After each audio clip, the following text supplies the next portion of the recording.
భక్తి యోగ సారం ఒక్కటే పార్థ.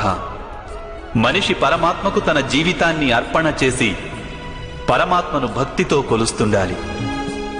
అలాగే సత్వగుణమనే సంపదను పదిలంగా దాచుకోవాలి. సత్వగుణ సంపద అని దేనిని అంటారు మాధవ? అకారణంగా సదా స్వార్థం కోసం హింసను చేయడం అధర్మం పార్థ.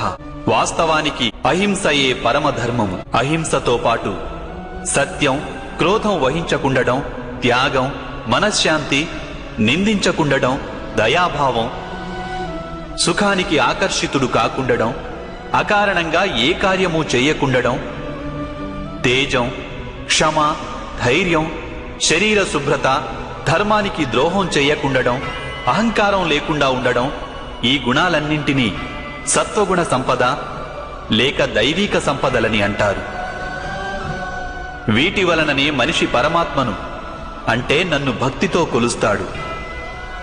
తన జీవిత కర్తవ్యాన్ని నిర్వహిస్తాడు,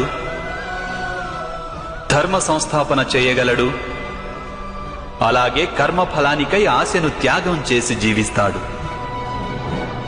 వానికి నేను నిస్సందేహంగా ఈ జన్మలో ఆనందాన్ని అందిస్తాను, మరణించిన పిమ్మట వానిని నాలో ఐక్యం చేసుకుంటాను.